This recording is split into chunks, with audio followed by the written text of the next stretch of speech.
Good morning everyone. हम alcohol पढ़ रहे थे। अल्कोहल पढ़ते हुए हमने मोनोहाइड्रिक अल्कोहल पढ़ लिए थे। हमने सबसे पहले जो वर्गीकरण किया था उस वर्गीकरण में हमने पढ़ा था कि अल्कोहल जो है वो कई प्रकार के होते हैं। मोनोहाइड्रिक अल्कोहल OH की संख्या के आधार पर अल्कोहलों का वर्गीकरण हमने किया था। उसमें कहा था मोनोहाइड्रिक अल्कोहल होते हैं जिनमें एक OH समूह होता है। फिर डाईहाइड्रिक अल्कोहल होते हैं ऐसे अल्कोहल जिनमें दो OH समूह होते हैं। ट्राईहाइड्रिक अल्कोहल जिनमें तीन OH समूह होते हैं और पॉलीहाइड्रिक अल्कोहल जिनमें चार या चार से अधिक OH समूह उपस्थित होते हैं। तो हम डाईहाइड्रिक अल्कोहल की बात कर रहे हैं, ऐसे अल्कोहल जिनमें दो OH समूह उपस्थित होते हैं। दो OH समूह उपस्थित होते हैं, उन अल्कोहलों को हम डाईहाइड्रिक अल्कोहल कहते हैं। तो देखिए, अब डाईहाइड्रिक अल्कोहल कई प्रकार के हो सकते हैं। एक सिंपल सी बात करें अपन RCH कि दोनों OH एक ही कार्बन पर हो सकते हैं।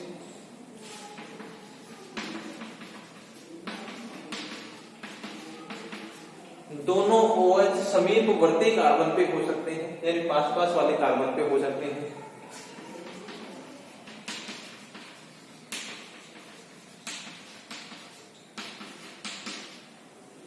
दोनों OH जो है वो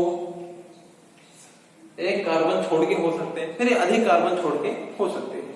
तो इस तरह से हो सकते हैं। डाईहाइड्रिक अल्कोहल जो है कई तरह के हो सकते हैं। उसमें से देखिए सबसे ज्यादा इंपॉर्टेंट ये है, इसको हम ये समीपवर्ती कार्बन पर दो OH उपस्थित है, इसलिए इसको समीपवर्ती। और जब दो OH पास पास वाले कार्बन पर उपस्थित होते हैं तो उसको ग्लाइकोल बोलते हैं। तो समीपवर्ती इसको ग्लाइकोल कहते हैं। तो ये समीपवर्ती ग्लाइकोल है, यानी विसिनल डायोल है।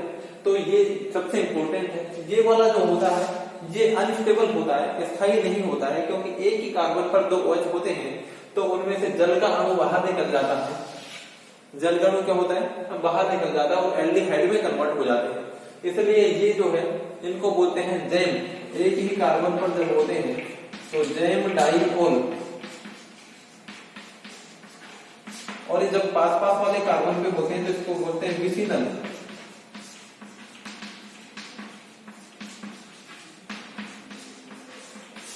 Vicinal diol.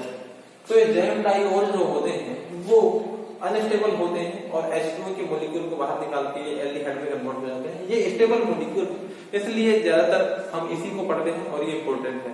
तो चलिए हम डाइओल की जो बात करेंगे वो इसकी बात करेंगे। CH2 OH और O, इसको हम बोलते हैं ग्लाइकोल। सामान्य रूप से इसको ग्लाइकोल कहते हैं और इसका नाम प्रॉपरली हम जो लिखते हैं वो है एथिलीन ग्लाइकोल। यानी दो OH को ग्लाइकोल और यहाँ पर एथिलीन ग्रुप जुड़ा हुआ है तो एथिलीन ग्लाइकोल। चलिए आगे बढ़ते हैं।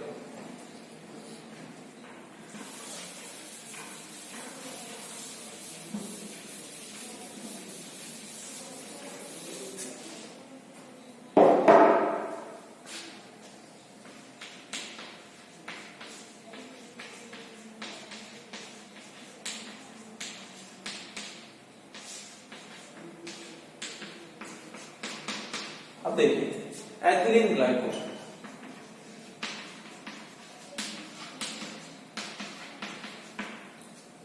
ये एथिलीन ग्लाइकोल इसका सामान्य नाम है। हम इसके IUPAC नाम की बात कर सकते हैं। IUPAC नाम देखिए, अल्कोहलों का IUPAC नाम किस तरह से दिया जाता है वो हम पहले बात कर चुके थे। और 1,3 डायोल को, 1,4 डायोल को, 1,5 डायोल का भी हम IUPAC नाम पहले जो नियम हमने बताए थे उसके आधार पर दे सकते हैं। हम केवल इसके IUPAC नाम की बात कर लेंगे क्योंकि इसका IUPAC नाम भी पहले बताए हुए नियमों के आधार पर दिया जा सकता है। तो चलिए लंबी से लंबी कार्बन श्रृंखला का चयन करते हैं। तो दो कार्बन की श्रृंखला होगी और फिर नंबरिंग करते हैं 1 और 2। चाहे नंबरिंग इधर से करो चाहे इधर से करो, कोई फर्क नहीं पड़ रहा क्योंकि दोनों पर ही OH समूह उपस्थित है। चलिए उससे आगे बढ़ते हैं। तो नंबरिंग के बाद में कोई यहाँ पर प्रतिस्थापित नहीं है। कार्बन दो है, दो कार्बन को H कहते हैं तो H, ठीक है, H। कार्बन कार्बन के बीच में एकल बॉन्ड है तो N, एथेन। फिर डाइओल है, अणु लगेगा ओल। ओल कितने हैं, दो। डाइओल है तो डाइओल कहाँ कहाँ है, एक तो एक नंबर कार्बन पे, एक दो नंबर कार्बन पे, 1 2 डाई ऑल। तो ये हो गया एथेन 1 2 डाइओल। अगर यहाँ पर एक कार्बन और होता, जैसे अगर ये स्ट्रक्चर हुई होती तो 1 2 3, तो ये हो जाता प्रोपेन 1,3 डाइओल हो जाता। तो इसमें नाम में कोई दिक्कत नहीं आएगी मेरे ख्याल में। तो इसका नाम एथेन 1,2 डाइओल है, इसका नाम जैसे प्रोपेन 1,3 डाइओल हो गया। अगर 4 कार्बन का होता, दोनों एंड पे OH जुड़े होते, तो जो है ब्यूटेन 1,4 डाइओल इसका नाम हो जाता। चलिए, ये तो था इसका नाम।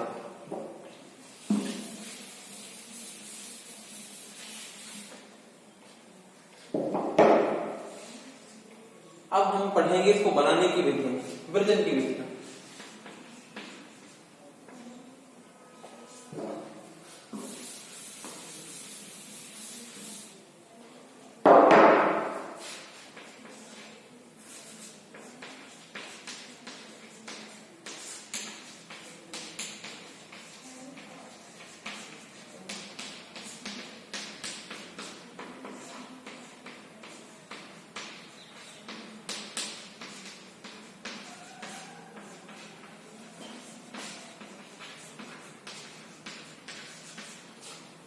हम एथिलीन ग्लाइकोल बना रहे हैं, तो पहली है एल्किनो से, अर्थात एथिलीन ग्लाइकोल एथिलीन से बनेगा। तो पहली विधि है एथिलीन से। देखिए,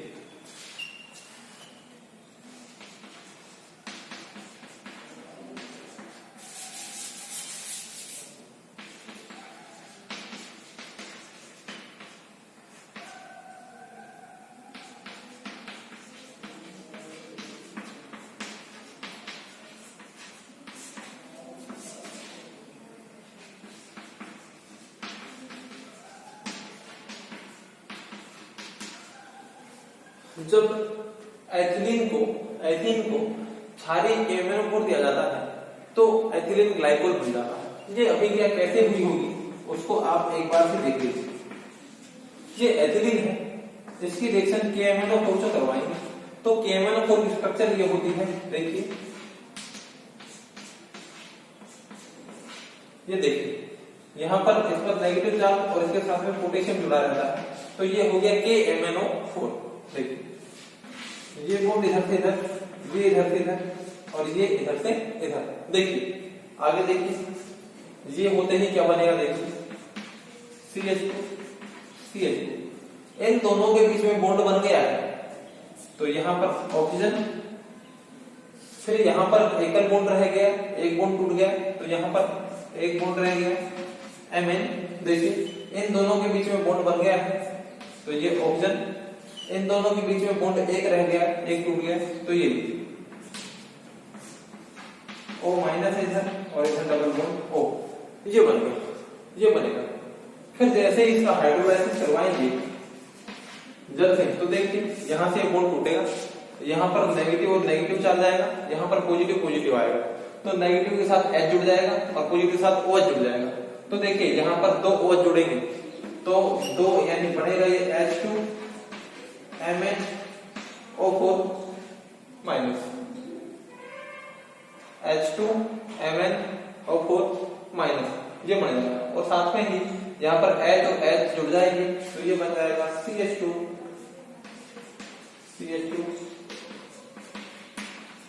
OH और OH, एथिलीन ग्लाइकोल हमको मिल गया। तो क्षारीय KMnO4 के साथ एथिलीन की अभिक्रिया करवाते हैं तो हमको एथिलीन ग्लाइकोल मिल जाता है, और वो किस तरह से बनता है वो आपको मैंने समझा दिया। चलिए नेक्स्ट देखिए,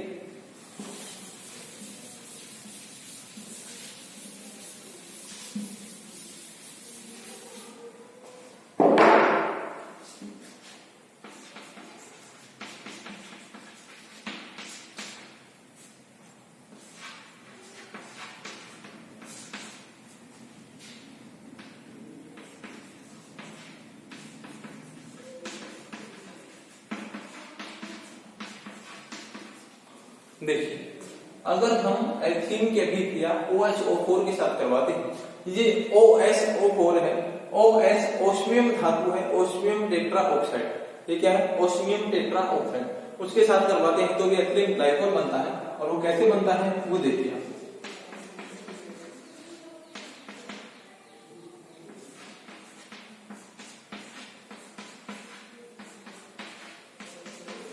ये होती है OSO4 की स्ट्रक्चर।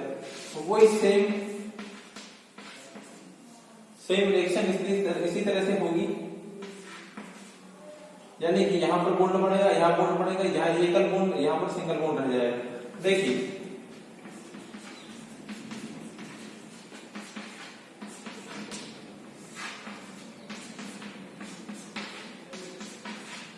ये बन जाएगा। देखिए जैसे इसका हाइड्रोलाइसिस करवाया जाएगा, वही यहां से बॉन्ड टूटेगा, यहां H और H, तो माइनस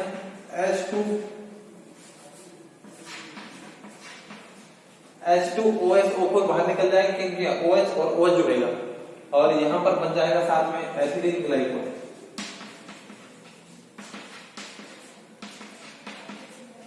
क्या बन जाएगा? एथिलीन ग्लाइकोल बन जाएगा। तो एथिलीन ग्लाइकोल एल्कीनो से जो है वो ओस्मियम टेट्राऑक्साइड या क्षारीय पोटेशियम परमैंगनेट की अभिक्रिया द्वारा बनाया जा सकता है, और वो अभिक्रिया किस तरह से होती है वो मैंने आपको बताया। चलिए नेक्स्ट,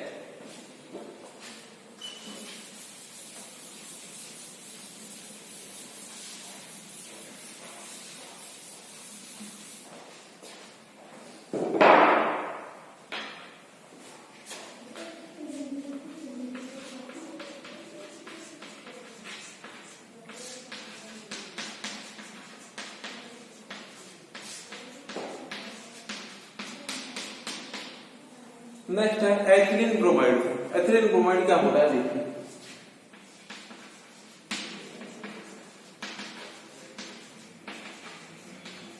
इसको बोलते हैं एथिलीन ब्रोमाइड। ठीक है, इससे हमको बनाना है क्या? एथिलीन ग्लाइकोल बनाना है। इससे हमको क्या बनाना है? एथिलीन ग्लाइकोल बनाना है, यानी कि इससे हमको चाहिए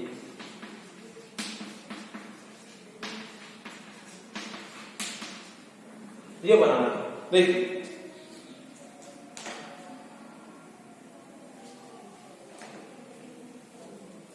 तो अपन लोगों को ये पता है कि एल्किल हैलाइड जो होता है RCH2X, इससे अपन को RCH2OH बनाना है, यानी कि X को अगर OH से रिप्लेस करना है तो हमने बताया था कि एक्वस के OH हम वहां पर दे सकते हैं, यानी जलीय क्षार हम वहां पर उसको दे सकते हैं। जलीय क्षार की उपस्थिति में हैलोजन जो है वो OH द्वारा रिप्लेस हो जाता है, तो यहाँ पर भी हम जलीय क्षार दे सकते हैं। तो Na2CO3 ये क्षार की तरह काम करता है, और इसको जल की उपस्थिति में जलीय क्षार अगर दे देते हैं तो हमको क्या बन जाएगा? एथिलीन ग्लाइकोल बन जाएगा। सोडियम कार्बोनेट और जल मिलकर जो है वो बेसिक मीडिया की तरह काम करेंगे, और यहाँ पर हमको क्या मिल जाएगा? एथिलीन ग्लाइकोल मिल जाएगा। चलिए, तो यह है एथिलीन ब्रोमाइड से। एथिलीन ब्रोमाइड से एथिलीन ग्लाइकोल बनाने के लिए हम एथिलीन ब्रोमाइड की अभिक्रिया एक्वस के OH से करवा देंगे, या फिर Na2CO3 प्लस H2O से करवा देंगे।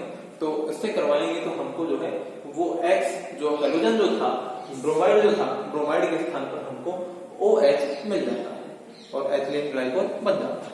तो ये था एथिलीन ग्लाइकोल के बनाने की विधियां। तो दो विधि हमने पढ़ी, एथिलीन ग्लाइकोल का नामकरण था। इससे आगे का हम जो है वो नेक्स्ट वीडियो में पढ़ेंगे। Thank you.